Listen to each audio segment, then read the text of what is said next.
Now, let me invite you to session 4, part A.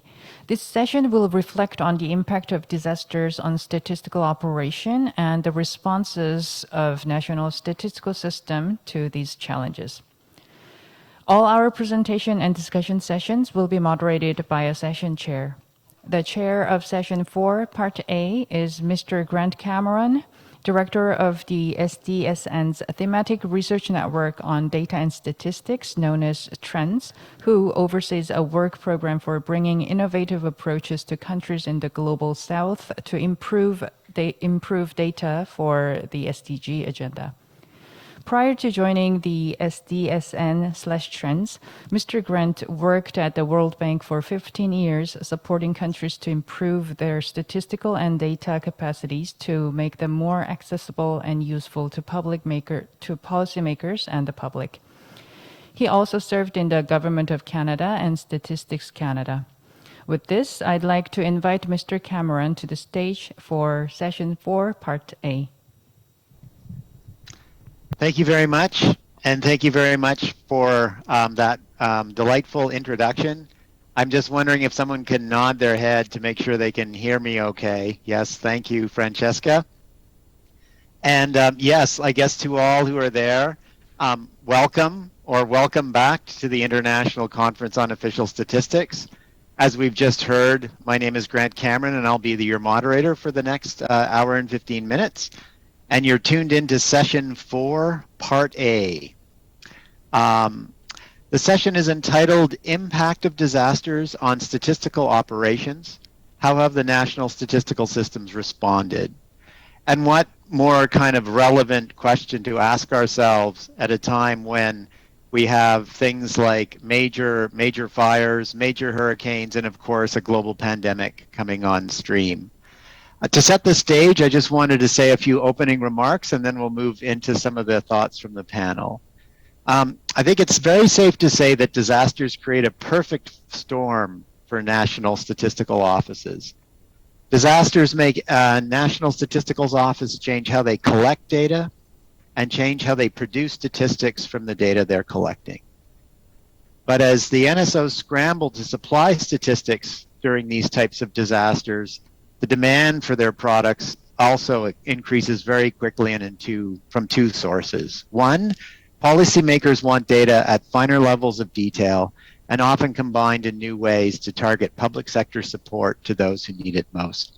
And we heard that in the opening keynote address of this conference last night from our colleague from the WHO, who is encouraging us all to try and find ways to connect information from health data to tax data, etc. So we know there's a great demand from policymakers. But we also know that the general public is also going to be pressing for more up-to-date information on disasters so they can take decisions on their own actions. But I guess there's a silver lining to that great challenge that NSOs are facing, and that silver lining is that necessity is the mother of invention. During these crises, NSOs often find new ways to produce data that the public and the policymakers need. To do this, obviously they look to their own institutions' ingenuity and creativity under difficult circumstances, but they also turn to other national statistical offices and international organizations in the global statistics community to gain and share new knowledge, share experiences, so that as a collaborative, all can help adjust their processes and methods. So with that as introduction, I'm now going to move to talk a little bit about our four panelists. We are about to hear, with that as context, the experiences from four different perspectives on the challenges and opportunities of statistical offices working from disasters. At first, we'll hear a global perspective from Ms. Francesca Perucci, the Assistant Director of the United Nations Statistics Division.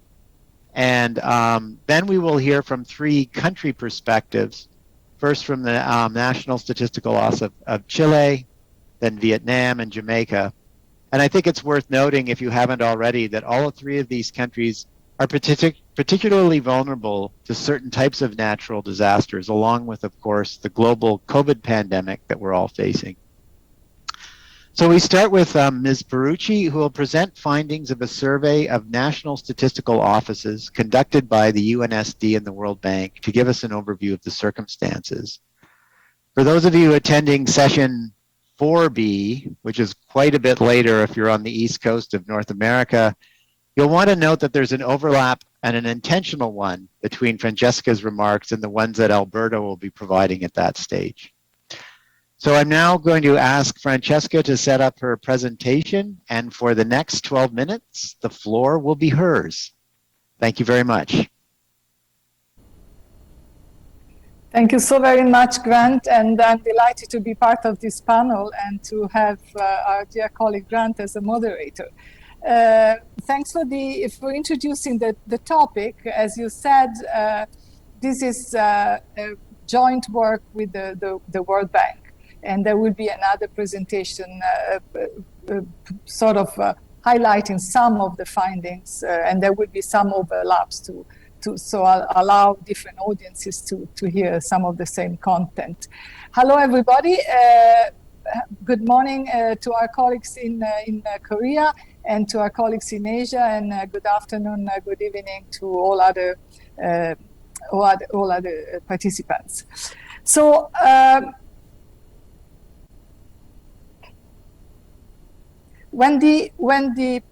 Sorry, there is some delay in the, apologies for that. There is some delay in the connection. When the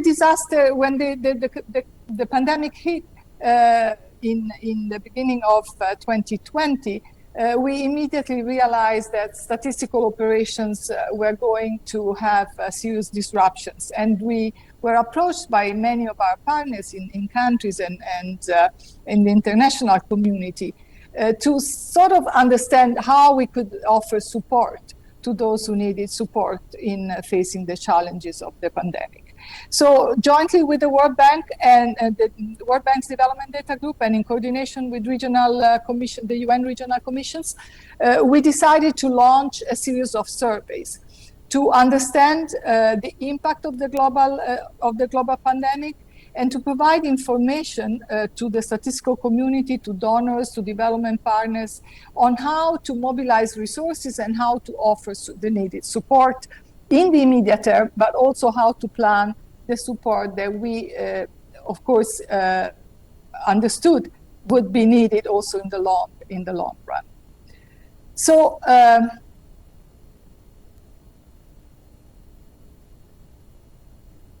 We covered different themes.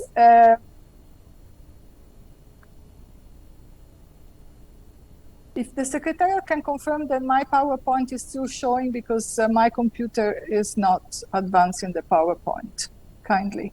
So what we wanted to learn really was the impact of the pandemic on the face-to-face data collection, the extent to which the pandemic had imposed office closures, and the extent to which the staff could telecommute, the continuity of major statistical programs, mainly surveys and censuses, and the impact on the ability of countries to produce the necessary statistics, disseminate them, and fulfill the international reporting requirements. We also wanted to understand the way countries had responded to the new data demands and the challenges they were having in collecting data on population groups of special interest. To what extent they were able to adopt new data solutions, whether or not the ICT infrastructure was sufficient, and what resources constraints they were facing. We also collected information on emergency plans and field protocols. And finally, we wanted to understand the coordination, the level of coordination across the system, and whether they were able to establish the necessary partnerships with different parts of the system, within the government and outside the government, to be able to respond to the new data demands. So how were statistical operations impacted by the pandemic? While many NSOs had reopened after widespread initial closures, we observed that from May to October 2020, offices were closed, but there was a tendency to to reopen. In May 21, which is the fourth round of our survey, we noticed that there was actually an inversion of the trend, with offices starting to close again. And that probably because of different stages of and different surges of the pandemic in different parts of the world. So remote work has been the solution in most cases, and staff was instructed to work from home in most countries, in the majority of NSOs, and that trend continued through the four rounds of survey from May 2020 to May 21. And we observed that in May this year still there was quite a significant percentage of staff working from home, about 50%, at least partially working from home. And after an almost universal suspension of face-to-face data collection, some in-person data collection is now resuming. So while in May 2020, 69% of countries had fully suspended data collection, that percentage was down to 28% in May 21. So that was somehow with some of the protocols in place to protect both the enumerators and the respondents, the interviewees, some countries were able to resume, at least partially, some in-person data collection. Now, one of the programs most heavily impacted, of course, was the population and housing census. And that was very worrisome because many countries right in 2020 and some in 21 were planning to undertake the 2020 round of population census. And that has, of course, caused a serious disruption, given that the population census is one of the main data sources in many countries. Now, the ability to fulfill reporting requirements was, of course, heavily affected because of these serious disruptions in many of the major statistical operations. And the impact, for instance, was very severe in the ability to report at the international level. And that, of course, includes reporting on the SDGs. So when asked whether the COVID-19 pandemic had negatively affected the current ability to meet international reporting requirements, a total 48% of countries had responded no, but not at all. But 47 responded that they were moderately affected, and 5% were severely affected. And that, of course, that percentage was much higher in low and lower middle income countries, where we had 65% being moderately affected and 8% severely affected. Now, particularly important, as I mentioned in the beginning, was the impact on the more vulnerable group. And as our keynote speaker, Sheda Bedi, very nicely said it in the beginning this morning, safeguarding our most vulnerable is key. And in the implementation of the SDGs, we know that in order to leave no one behind, as is the ambition of the agenda, we need accurate and timely data on all population groups. But we saw that most countries reported having difficulties, in particular, collecting data on specific population groups of interest. And that included migrants, refugees, rural population, older people, persons with disability, and youth.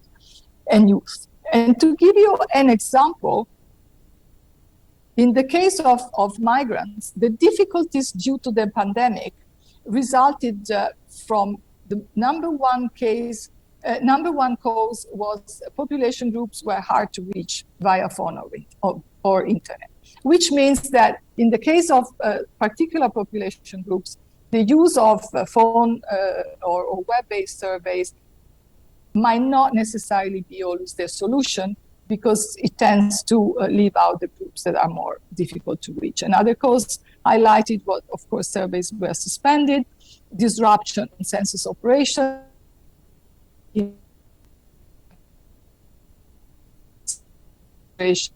and surveys suspended because of funding issues. But most NSOs have stepped up to the challenge, And in fact, I would say many NSOs have turned the pandemic into an opportunity to accelerate modernization. When we asked whether for instance, the overall information and communication technology readiness of their office had changed in the last 6 months, most offices indicated that they had improved. So, and that is across the board in countries of different income level. Of course, the upper middle income and high income level, they had better ability to be ready and improve their ICT, but there was also a trend in some low and lower middle income countries. They also adopted new data solutions, and they were able to adapt quickly to the new challenges. Already, the first round of the survey in May 2020 revealed that NSOs were able to turn to phone surveys or better use of administrative data, web surveys, even using data from social media, phone records, remote sensing and satellite imagery, and citizen-generated data.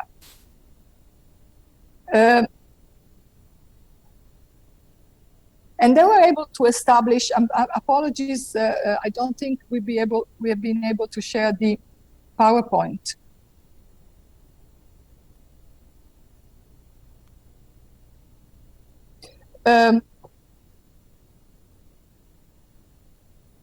If you can, yes, this is the slide. Thank you. If you can get back to the next slide. Yes, and they were able to establish new partnerships to bridge data gaps. The share of NSOs that have established new partnerships is almost like across the different income groups is quite high. It's a little bit higher, of course, in the case of high income countries, but for all three groups of countries considered, it's quite high. And that includes partnerships to access and use technology, partnerships to access new data sources, and partnerships to develop or implement new methods. One challenge, though, identified by most countries in rapidly establishing new partnerships that were needed to bridge data gaps is that it was hard to formalize the institutional collaborative arrangement. So that's one area where it was some support is certainly needed to raise the capacity of countries. Now, another positive development throughout the crisis is that the critical role of data has become more visible, and that many NSOs have sort of gained a seat at the table with policymakers. So they've been playing a major role in government's COVID-19 responses. For instance, in July 2020, when we asked whether the office had been called to serve on a government crisis response group or advisory committee, already 57% of countries had been involved, responded yes. And in July 2020, so it's very in implementing survey 19. It's in October 2020, we asked whether the institution was planned or already implemented the.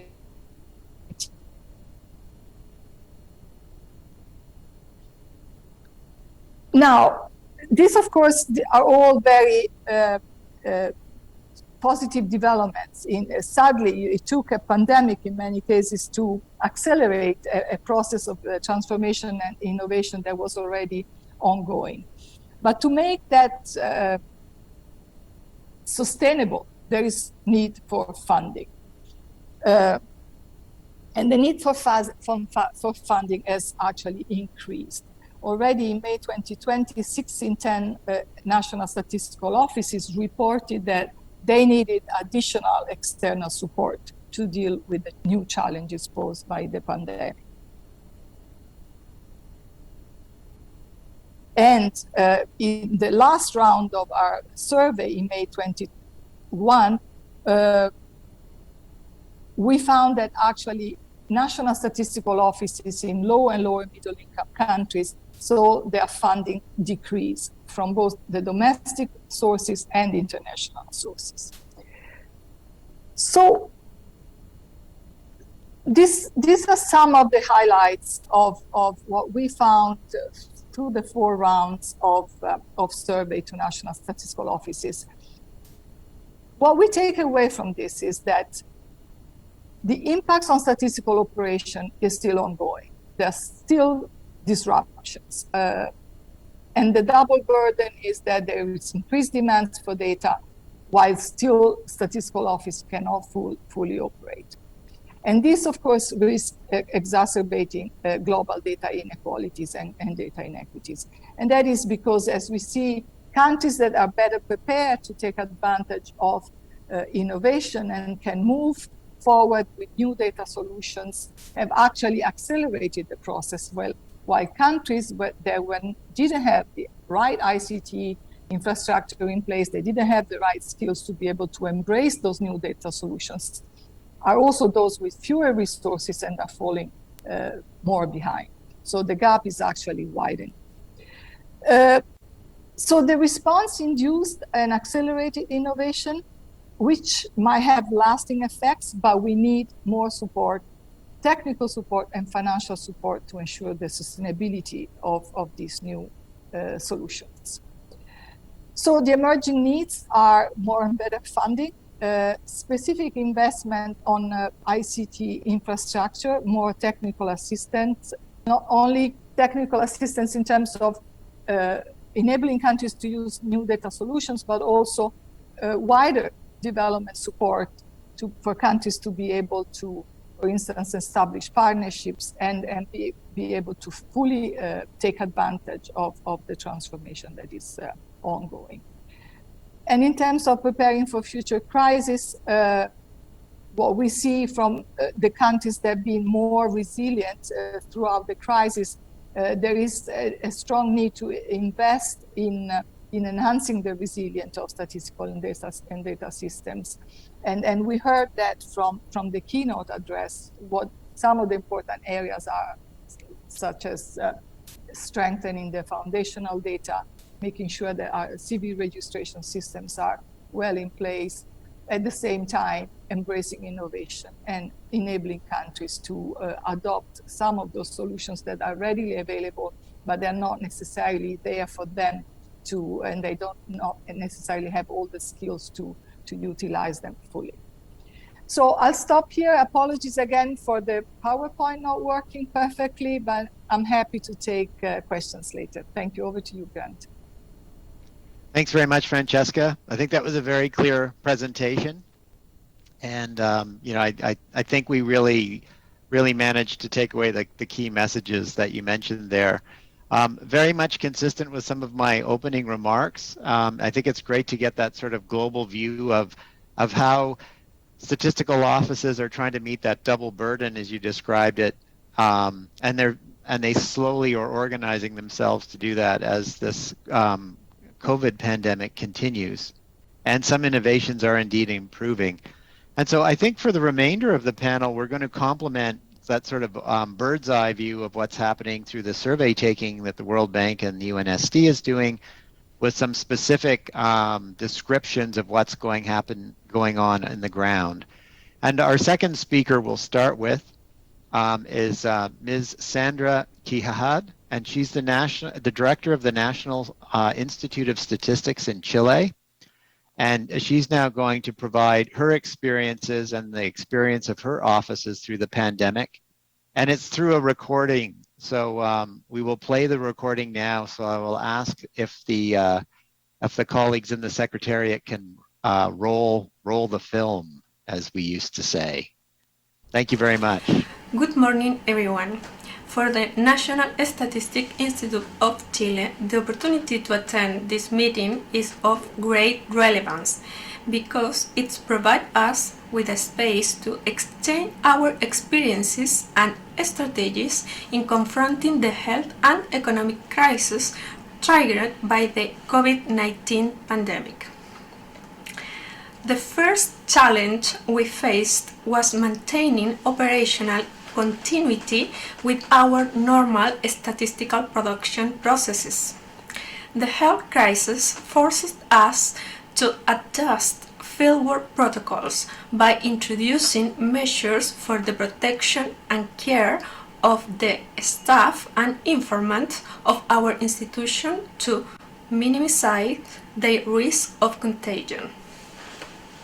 In the first phase of the pandemic, we had to suspend face-to-face data collection and rapidly transition to teleworking, while concentrating on telephone and web-based data collection for our main products. We have continued this mode of collection, limiting face-to-face collection to priority data that cannot be accessed remotely. Telephone interviews have been an important adaptation to our collection processes, especially for household surveys. Prior to the pandemic, however, this mode of collection was seldom used in our institution. Thus, we had to adapt our computer system and work procedures to ensure the continuity and publication of our main indicators. Because our economic surveys of enterprises are based on self-reporting through web forms with the assistance of analysts, this mode of collection has not been fundamentally altered. For this type of survey, the great challenge was communicating with companies that had suspended their activities or that had transitioned to teleworking. Both situations negatively affected their response levels. For price statistics, we have drastically reduced face-to-face collection, reserving this mode of collection for establishments whose prices cannot be collected by telephone or through the web. In contrast, price capture from websites, a method used before the pandemic, has significantly increased. In addition, the pandemic has led to an increase in our use of complementary data in administrative records. During the pandemic, one of the most important issues has been the timeliness of information. To maintain a statistical production under changing conditions with more limitations, we have taken certain measures, in addition to those already mentioned, to adapt our production to priority information needs. These additional measures are the following. Development of dissemination activities. We have had to focus communications of the impact of the pandemic on statistics. Increased provision of georeference data. In 2020, we launched a geostatistical data platform to identify active COVID-19 cases and to provide socio-demographic population data generated from census information and economic statistics. Changes in product planning and publication. We rescheduled the structural survey related to earnings and labor cost indices, the agriculture and forestry census, which was moved from 2020 to the current year, and the population and housing census, which was moved from 2022 to the following year. Suspension of operations. Because of the health measures and budget cuts, we had to suspend the National Time Use Survey. Despite this limitation, our institution has produced updated information regarding the impact of the pandemic on the country's socio-economic situation by incorporating thematic modules into the National Employment Survey and the earnings and labor cost indices. with the collaboration of the Ministry of Social Development and Family and the United Nations Development Programme, we have used our experience in telephone collection to develop 3 versions of a special household survey, the Social Survey on COVID-19, whose purpose is to assess the impact of the pandemic on the living conditions in our society.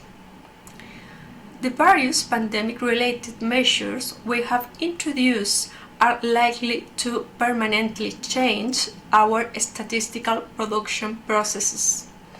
We have always highly valued the technical support of international organizations, and we value this support even more so now under the changing circumstances of the pandemic.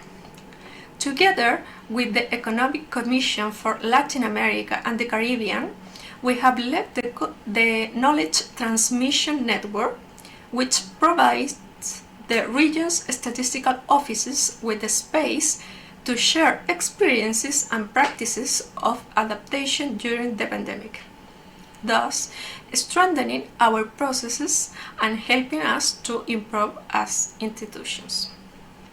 Finally, I would like to observe that throughout its history, Chile has been affected by geophysical, meteorological, climatic, and health events. The magnitude of some of them has been catastrophic, including the 2010 earthquake and the current COVID-19 pandemic, and they have had significant impacts on the population and economy. Our institution has therefore been interested in collaborating with the National Office of Emergency to create a register of disaster-related statistics that consist of the classification and codification of natural and anthropogenic events.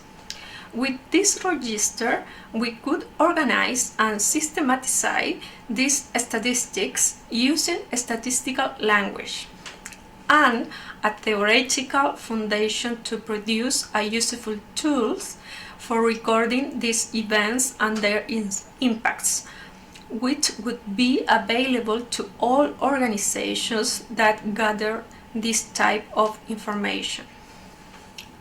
I would like to say thank you for your attention, and thanks for Statistics Korea and the United Nations Statistic Division for organizing this activity, which has provided us a valuable opportunity to reflect on the production of official statistics.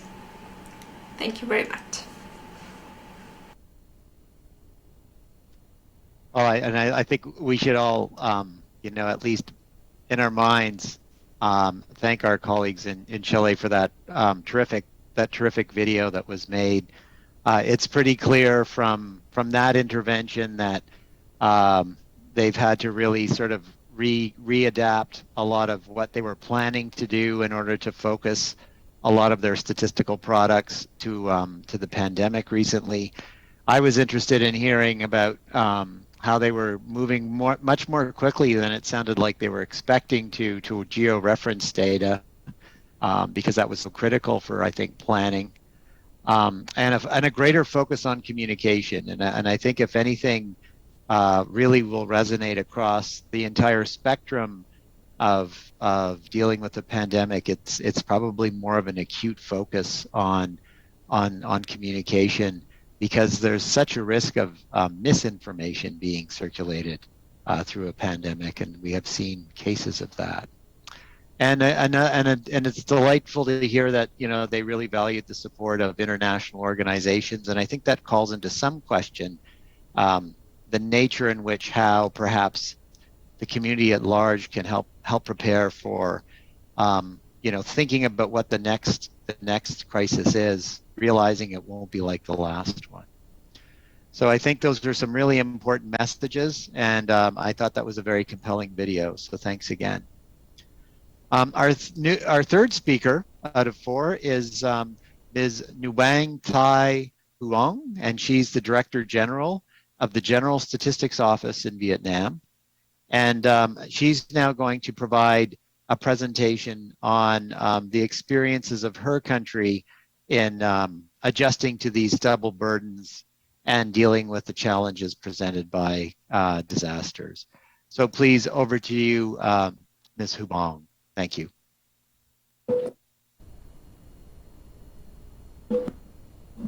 Thank you. Good morning. I'm Nguyễn Thị Hương, Director General Statistics Office of Vietnam. My presentation includes three parts.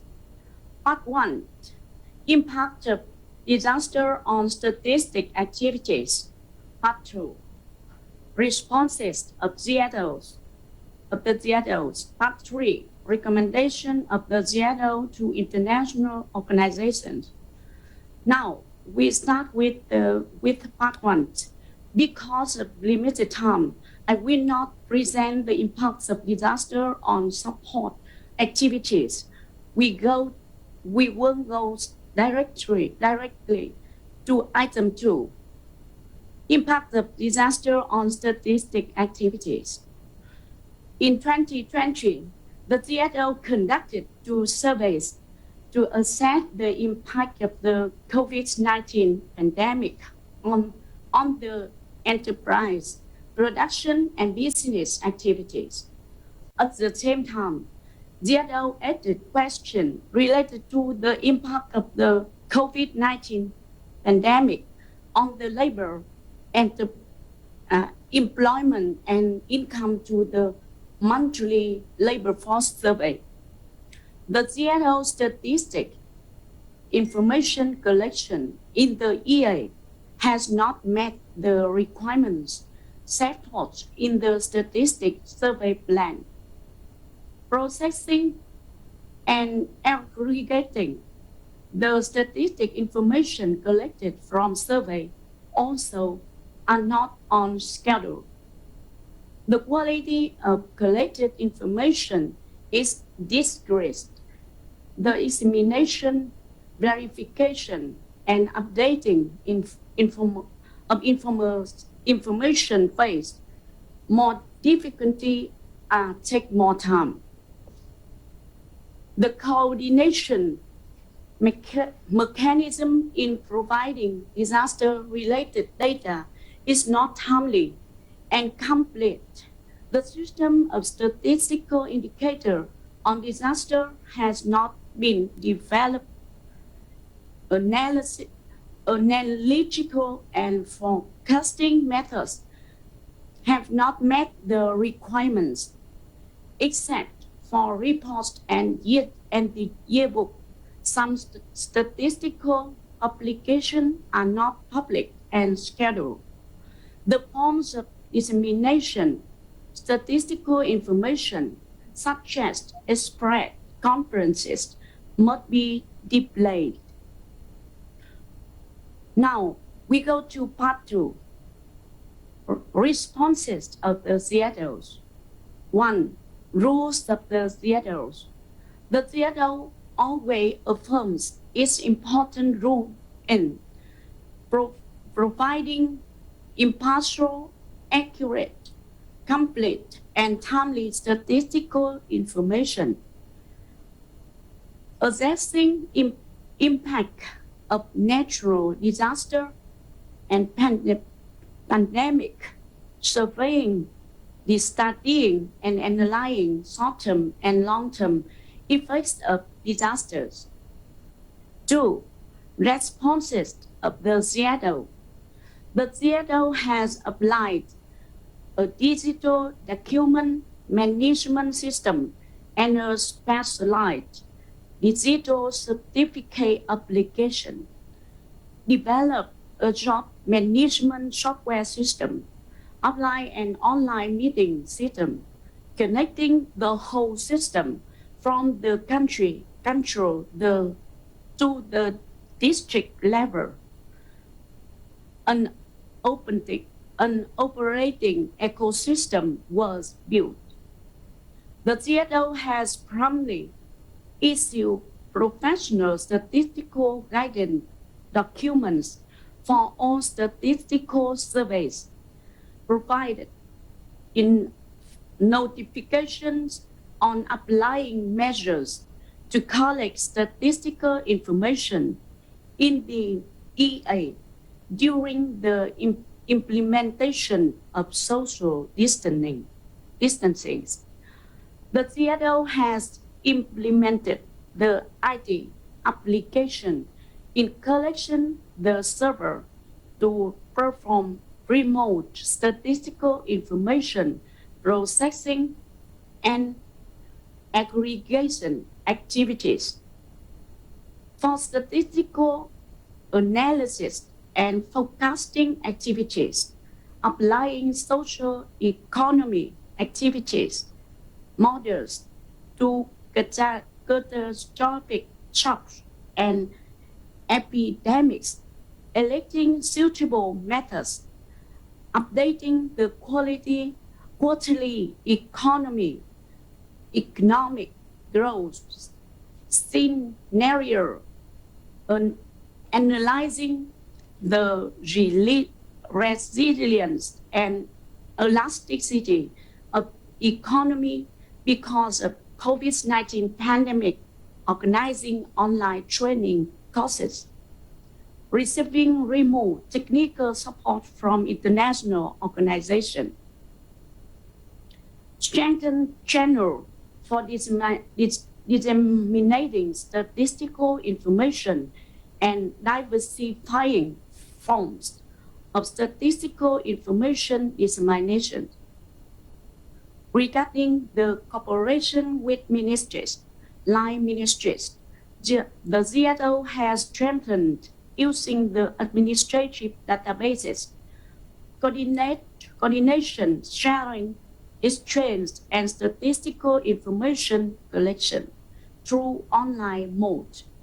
For international cooperation activities, the ZSO has complemented measures to adapt to new conditions, actively used IT. The ZSO has changed the form of the teaching and training from face-to-face to online, connecting 63 province statistical offices across the countries. The ZSO encouraged its civil servants and officials to work from home, support civil servants, and access data remotely while ensuring no security risk. The ZSO builds a system of statistical indicators on disaster and set up geographic information system. Now we go to part 3, the last part. Recommendation of the ZSO to international organizations. The strategy of the ZSO in the chronic pandemic and disaster is as follows. The ZSO strategy orients to build a comprehensive, timely, and effective cooperation framework with line ministries related to this field to collect, analyze, publish, disseminate information more comprehensively. The ZSO developed an assessment framework for information needs in general and information needs related to disaster risk, epidemic in particular. At the same time, improves existing statistics, develop and expand many new statistics, upgrade the IT infrastructure in the field of the statistics to before serve the data use needs. The ZSO raises 4 proposals to the international organization as follows. The international organization should assist the National Statistic Office in developing a framework, a concept, definition of the methods for calculating emerging indicators, methodology for measuring the impact of disaster, providing technical assistance of using appropriate analysis tools and models, improving their capacity to forecast, analyze and assess the impact of disaster, applying geospatial data, research apply and deploy big data and new data sources in the production of the statistical information, establishing a sustainable cooperation mechanism between countries, statistical experts, and international organizations, strengthen response capacity, and building early disaster warning system, emergency response capacity, as well as financial strategy for comprehensive disaster risk management. That's all. Thank you for your kind attention. Oh, and thank you very much for that very clear presentation. It's much appreciated by the audience and I think the other panelists. And I think it's provided another really important sort of look into the experience of a national statistical office, over the last 18 months or so, and the challenges that are coming up. And thanks for sharing your recommendations on how I think as a collective, as a community, this group can move ahead. And it may be something we can discuss a little bit amongst ourselves. And when we get into a little bit of time and discussion, are these models of sustainable cooperation between countries and international organizations. So I'm just putting that aside. I think if there's others in the audience that are interested in posing questions or wanting to drill down on some of the issues that are raising, I think you can put information into the chat box in the live stream session of the website, and perhaps within the chat box of this Zoom. I'm not sure about that, but I think there's a couple of mechanisms to pose some questions. So anyone out there who wants to probe these panelists, I would encourage you to do so. And so now we're going to move to our final panelist, and that is Ms. Carol Coy, who's the Director General of the Statistics Institute of Jamaica. And it's a nice complement to what we've heard from our earlier panelists. Jamaica, of course, is a small island state. It's in the Caribbean, and so faces different types of disaster challenges in relation to producing statistics. And now we're going to hear a little bit more from her. So over to you, Ms. Coy. Thank you. Thanks, Grant. I seem to be not able to share my screen. I just want to thank Statistics Korea and the UN Stats Division for inviting Jamaica to participate in this conference. Just looking at an introduction for those who do not know, Jamaica, we're in the Caribbean. We're in the Central Caribbean. Our closest neighbor is Cuba and Haiti. And we are a small island developing state, and we are susceptible to natural disasters, hurricanes. In the last 3 years, we have had some catastrophic hurricanes, tropical storms. We are also susceptible to earthquakes, volcanoes, not Jamaica, but some Caribbean countries such as St. Vincent would have had volcanic activity. And we're also characterized by underdeveloped national statistics system. Jamaica registered its first COVID case in March 2020.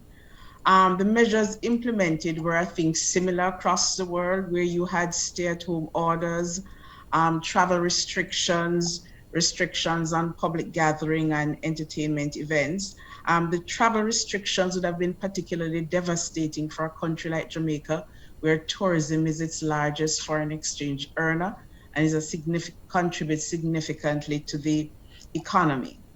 What were some of the impacts on the statistics office on our daily operations?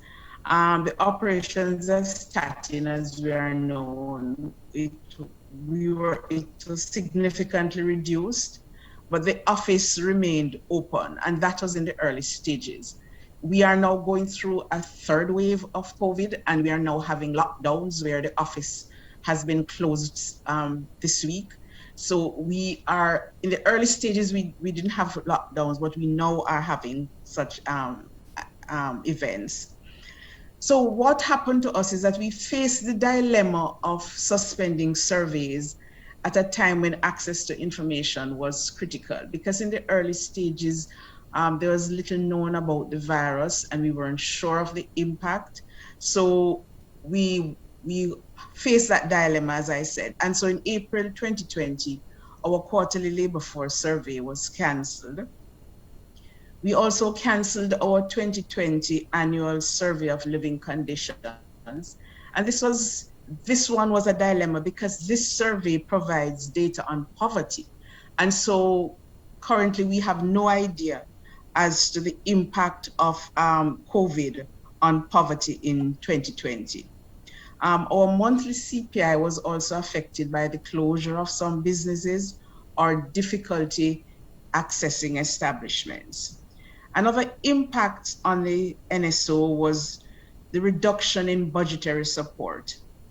Resources were transferred to COVID mitigation measures. Tax revenues, the government didn't really have a choice. Tax revenues declined significantly. And as I mentioned before, hotels and restaurants declined by 54% in 2020. And so the population and housing census was postponed.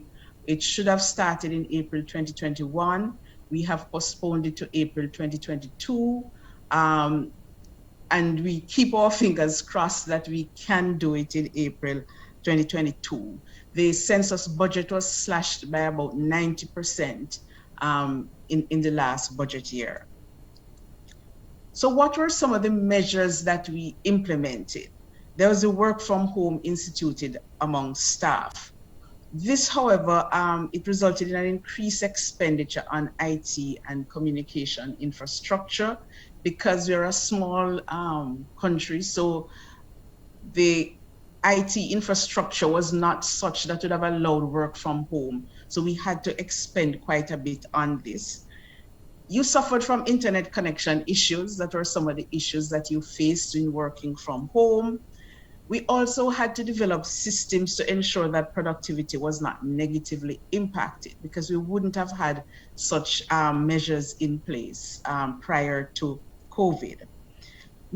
However, since the early stages, we have had to adjust our operations to operate in what is now the new normal. So with the provisions of PPEs to our data collection staff. Our establishment surveys were not really impacted because it's a self-reporting survey. And so it is just to get in touch with the establishments to provide that information. What was the response of the statistics system in Jamaica to the new data needs? Given the rapidly evolving situation, there was a recognition from us that you needed urgent, timely information. This was critical. We recognize that the traditional approaches to data production and analysis would not be able to satisfy this need. All our data most of our data was face-to-face. And so we had this dilemma of how now do we collect data given the impact of COVID? And so we realized that we would have to change our approach to gathering of data. There were efforts to improve coordination, another major thing, of the research and production of data regarding the impact of COVID-19, given the need for timely information, because we recognized that it needed more than the NSO. it needed the whole national statistics system to work together to provide this information. In Jamaica, this coordination was operationalized through the creation of what we call the National Research Agenda for COVID-19. And this research agenda had a number of areas to it. There was clinical and laboratory, there was epidemiological surveillance, there was looking at the health systems, there was a socio-economic segment of it. Communication, we felt, was an important part of it, to communicate the information and how do you communicate it. And the issue of also the development of policy, because government would need to use this information to develop policies to deal with the results or the impact of COVID-19. Under the socio-economic research agenda, this was co-chaired by STATIN, the NSO, and Jamaica's Ministry of Health and Wellness. It included a wide cross-section of stakeholders across government, academia, and private sector. So we had maybe over 20 to 30 organizations. And the primary goal of this research agenda was to provide relevant and timely information for policy and decision-making during this time of crisis. Another objective of this research agenda was to improve coordination to optimize research efforts and outcomes in a whole of society response to producing data. One of the features I find of small developing countries like Jamaica is for the international development partners. They tend to come in and they go to specific agencies to develop surveys, and what you find is a duplication of effort. So you'll have different agencies or academia, and I presume because funding comes with this request, you'll find academia or even other government agencies really moving to get this. And so the thinking behind it was that if we had a coordination, then what you would have is a much more optimized and efficient way of collecting data for government. And so this research agenda looked at 3 areas. There was government and public-private partnerships, and here we would be looking at government response to COVID, hospitalization. Now we have included vaccines. How is vaccines moving data on that? Looking at the impact on the fiscal side of government, on the budget, on expenditures, and also looking at private sector expenditures on areas of COVID. Looking at society and household, here we're looking at the research at how has COVID impacted the society itself and on household. Here you're looking at poverty, and as I said, 2020, because we didn't do that survey in 2020, we wouldn't have impact of poverty. We are actually doing it for 2021, although it's a much smaller survey, given the realization we have to limit the contact between our interviewers and households. And these surveys are difficult to do using telephones. Also looking at education. One of the biggest impact we find in Jamaica on the COVID is the impact on education, because schools have closed. They're working remotely. And so we need to assess the impact on education, on children accessing it, because a significant number of Jamaican children have not been able to access online learning in the last year, either because there's no access to internet or access to devices. How has this impacted examinations? Looking at households, the impact on income. When we look at business, industry, and trade, that research would focus on the economy, on specific industries, on the labor market. And so what are some of the outcomes that we have had on this? And as I said, the engagement with critical stakeholders was very important, especially with the private sector, for us to have a coordinated look at the impact of COVID. Jamaica did its first national representative telephone survey during this period to capture data on knowledge, attitudes, and perceptions of the population. This survey, it was a difficult survey for us. It's the first we were ever using telephones. Most Jamaicans use mobile telephones, and it's what we call the prepaid. It's not a postpaid. So it's difficult to get at a representative sample unless we went to the mobile providers. And so we had to work closely with the with the mobile telephone providers to try and get a sample. We also in Jamaica got support from UNECLAC, because it's the first we were doing this, to provide technical assistance in doing such a survey. An important role also is the increased use of administrative data. Because we had this research agenda, we were able to get access to quite a wide variety of administrative data to provide information on what was happening. So we usually do, for example, an employment and earnings survey. We now have access to government administrative data on earnings, so we can provide that information on it. Because of this also, we have attached a number of modules of regular surveys to our regular labor force survey to look at the impact of, as I said, income. And we have come out with a number of indicators as how the COVID has impacted the labor market, significant reduction, especially in some industries, how it has impacted household income. We saw significant reduction in household income, especially those occupations that are at the lowest skill level. You'll see the impact on them.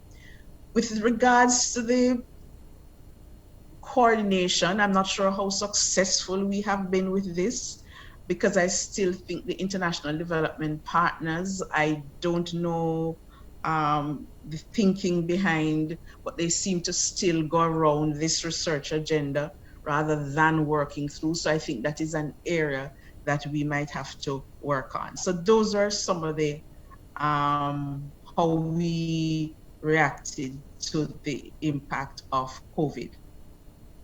Thanks.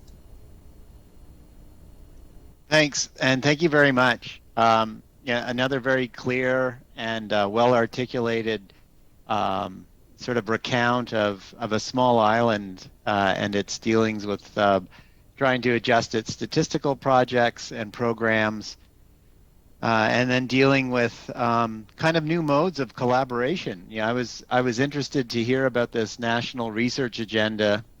And I think that sort of is one of the common themes that maybe I'll just ask our panelists. We don't have a lot of time, so I was trying to think of like maybe just 2 questions that I could get anybody who'd want to chip in on to do so. I think the first one is just on this sort of at the national level.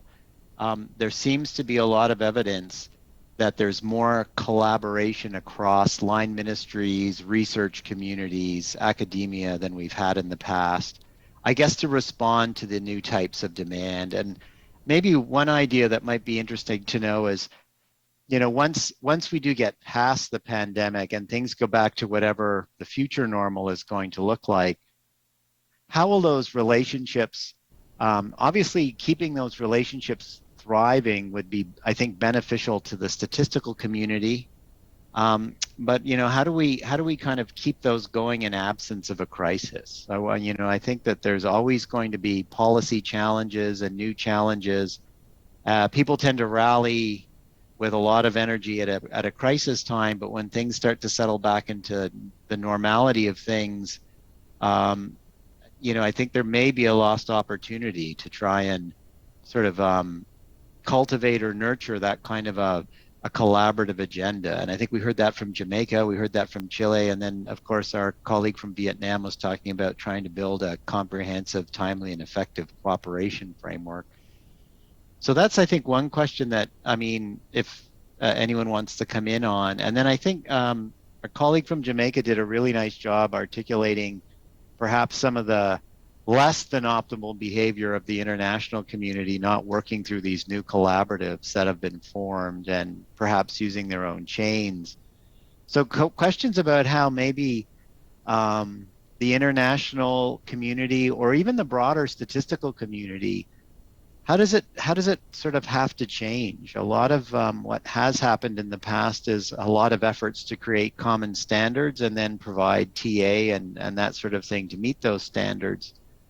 But are there some experiences either coming from the survey or from your own experiences that might think of we might want to, from an international standing, think of prioritizing where the effort goes next? Will the status quo be what is needed after we've worked through this pandemic? So in terms of, the way a standard setting is a fairly lengthy process, but then we saw there was guidance issued quite quickly on things like mixed modes or new modes of survey taking. So I think there's this opportunity to reflect about some of those international processes to see if they could become more nimble and agile. So I'm not going to pick on anyone, but if someone can raise their hand or perhaps just jump in, if anybody would like to comment on this idea of sort of changes internationally to sort of provide more support, or how to sustain some of these cooperative mechanisms that have been, I think, very unique and innovative at the country level. Would anyone like to comment on either of those things? Okay, Grant. Carol here. Thanks. From Jamaica. In the case of Jamaica, because we're in the middle of developing our national statistics system, I think this has been an opportunity to move that process forward. And I think we have seen the benefits of it. And so I think it's incumbent on the NSO to keep on driving this process. We think it gave us a good opportunity in Jamaica. And I think as I said, it's incumbent on us to really move this process and do not let the process fall.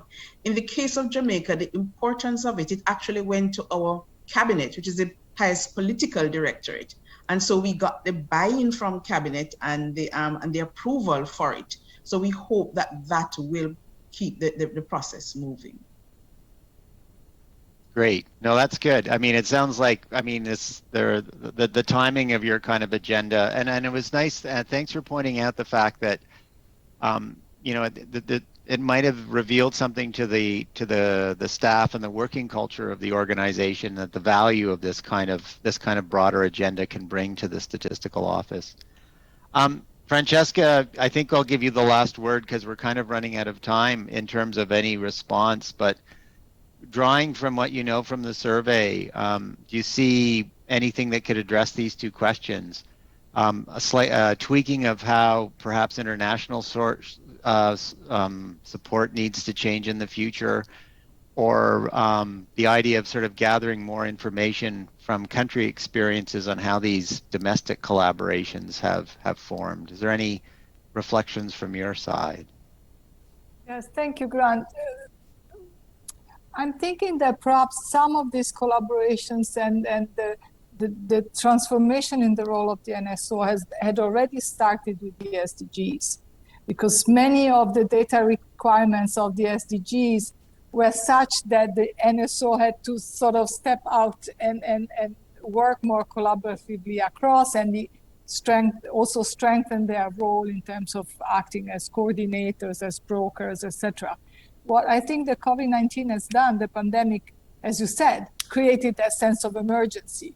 And so they went even further in embracing more innovation and sort of daring a little bit more, right? And establishing new partnerships and new collaborations across, outside also the government, with private sector, etc. So how do you build on that and make it sustainable and don't go back to business as usual once the pandemic is over? I think it's, as you said, it's also our responsibility as international community, and in general as the global statistical community.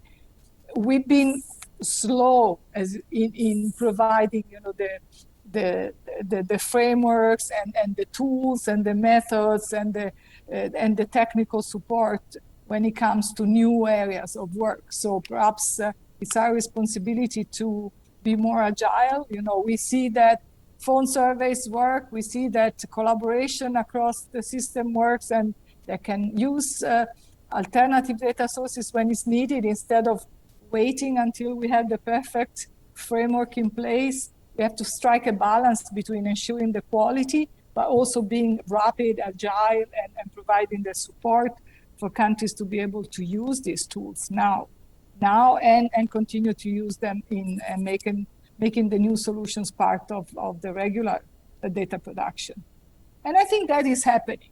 As countries have moved so rapidly, and many of them have really used this as an opportunity, I think the international community and many of the partners have also moved a little bit faster and have been able to find that balance between ensuring quality, but also providing the necessary new tools and new support. Great, thank you. That's a great insight. I think I'm going to start to wrap things up unless anybody on the panel has anything more that they want to say. I mean, I do think that there's a couple of main takeaways I'd like to summarize. I think the first thing I would say is that, you know, obviously the last year and a half has probably been one of the most challenging for, I think, probably our planet, but also for statistical offices and this double burden that I think Francesca articulated during her presentation of having disruptions in how they do things just at a time when the demand for what they do is at its perhaps 100-year peak. And you know, and even though that was probably a very difficult time to go through, I think it has revealed probably ways in which there's new forms in which the statistical offices can connect with others at the domestic level to demonstrate their prowess, their relevance, and to sort of gather more capacity through a broader network in order to create new products and services that are very relevant to their societies. And I think just finishing off with what Francesca said, I think there's been sort of encouraging movement amongst international communities to be a little bit more nimble and agile to provide support. But probably we need to think a little bit more as a community about how we can kind of nurture and foster both of those pieces of progress that we've had, both in terms of keeping these domestic new forms of collaboration active and having a more responsive global community to support those. So I think it's been a very interesting panel discussion. I think we've had a really, really great insight from our country representatives, the circumstances that they went through. So I want to thank them very much for the time and their efforts in putting together very clear presentations. I'd like to thank Francesca from USD for the overview. I think it was a really great overview and really set the stage nicely. And thanks to the folks who are, I guess, our colleagues at Statistics Korea who are carrying the can on putting this conference together. So thank you for the opportunity and for the support of making things work through this session. And with that, I will adjourn the session 1 whole minute early so you can relax before we get into the next session where I'm presenting something. So I better find that presentation in the next 30 seconds or I may be in the soup. So thanks everyone again for participating. It's been a great session and we'll see you next time. Thank you.